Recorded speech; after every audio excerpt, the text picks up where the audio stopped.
Punta tayo ngayon dito sa pilgrimage ng mga Hudyo.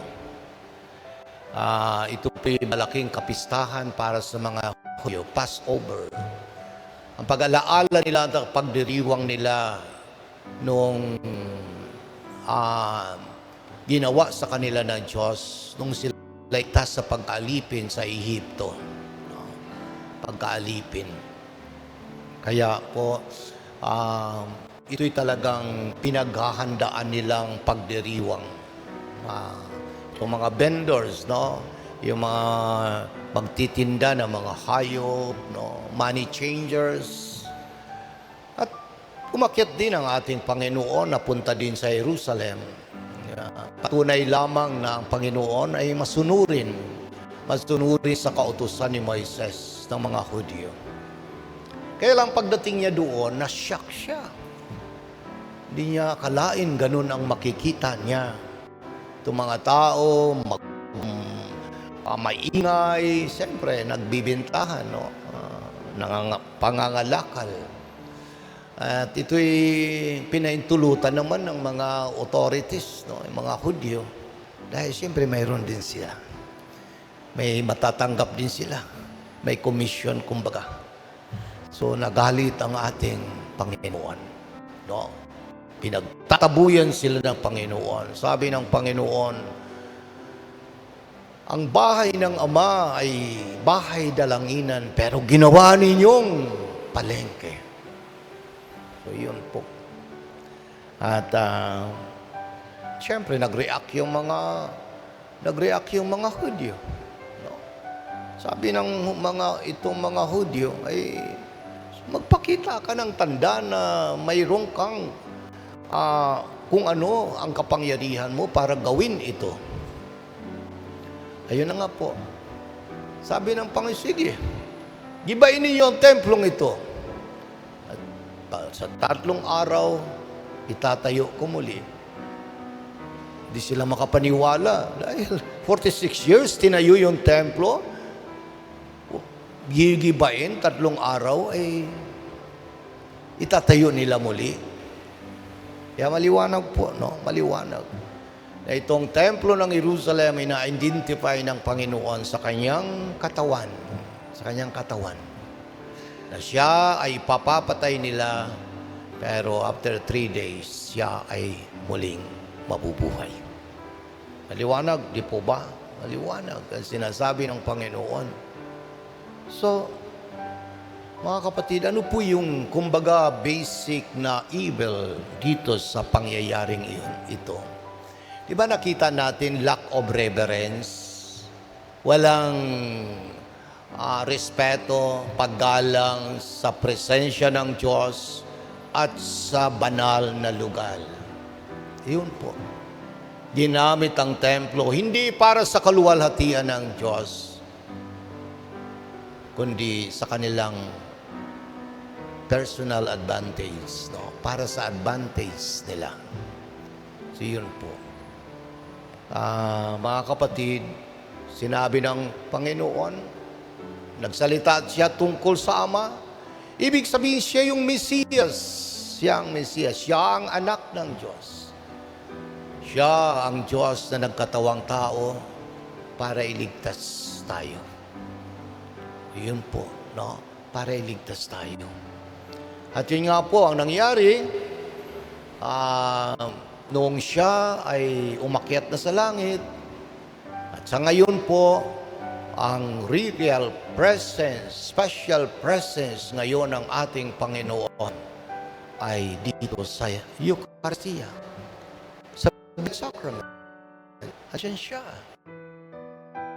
Tunay po ang sinasabi niya sa tinapay, ako, ito ang aking katawan. Sa alak, sinabi niya, ito ang aking dugo. No? Nahanin ninyo ito. Do this in memory of me, sabi ng ating Panginoon. Kaya yun po. Kung sa unang pagbasa na rin natin, tubig nang galing sa may templo at naging nagbigay ng buhay sa mga hayop, punong kahoy. Di po ba? Dito po sa simbahan sa templo, sa simbahan na tinatag ng Panginoon, dumadaloy din ng biyaya. Naniniwala po ba kayo? Nandito ang biyaya ng Diyos? Opo. Naririnig na nagsalita sa atin. Pinapakain niya tayo ng kanyang katawan sa komunyon. Sabi ni Mrs. kay Mr. Dear, halika na kayo. Kasi makamtan natin ang biyaya ng Diyos. Pagpapala tayo. Sabi ni Mr. Sige na, ikaw na lang. Dalhan na lang ako. Parang Sharon, baonan mo na lang ako. Ay hindi po, no? Dito, imbitayo ng Panginoon. At dito ang biyaya, matatanggap natin. Amen? Matatanggap natin. So yun po, kasi tingnan po ninyo, yung mga Hudyo, ang alay nila, mga hayop. Kaya yun ang binibita nila sa templo. Dito po, ang inaalay, ang nag-aalay ay ang ating Panginoon. Di po ba? Panginoon. Ang misa po yan ang pagkamatay at muling pagkabuhay ng ating Panginoon. Kaya nga sa misa ang tinatanggap natin ay ang Panginoon ng muling nabuhay. Kaya malaking biyaya na natatanggap natin. Amen? So, ito po. Patunay lamang po na tapat ang Panginoon sa kanyang promise sa atin. I will be with you until the end of time. Binigyan niya tayo ng baon ng kanyang sarili mismo sa ating paglalakbay na napakaraming problema ng ating mga pinagdadaanan. Tapat siya sa kanyang promise dahil nananatili siya sa ating tabernakulo. Naghihintay sa atin para kausapin natin siya at kausapin niya tayo sa katahimikan ng ating puso. Andiyan siya sa Adoration Chapel. Adoration Chapel. So mga kapatid, ano ang mensahe sa atin ng ating Panginoon? Respeto, paggalang sa Kanya, sa Kanyang presensya. Subalit, kung siya nga, ang templo ay ang Kanyang katawan, ay di ba sa ikalawang pagbasa sinasabi na tayo ang katawan ni Kristo? Ibig sabihin, igalang din natin ang isa't isa. Dahil ang kapwa natin ay templo ng Diyos. Nananahan ang Espiritu Santo sa bawat isa. Di po ba? Ay andun ang respeto. Andun ang respeto.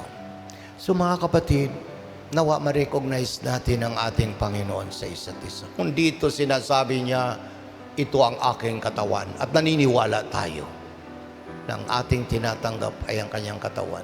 Sana po, paglabas natin dito, sa araw-araw na pamumuhay natin, pakikisamula-muha natin sa ating kapwa, ay yun pa rin ang marinig natin.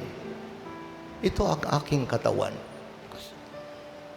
Sa taong wala kang makukuha sa kanila, wala kang mapapala sa kanila. Pero, sabi ni Lord, ito ako.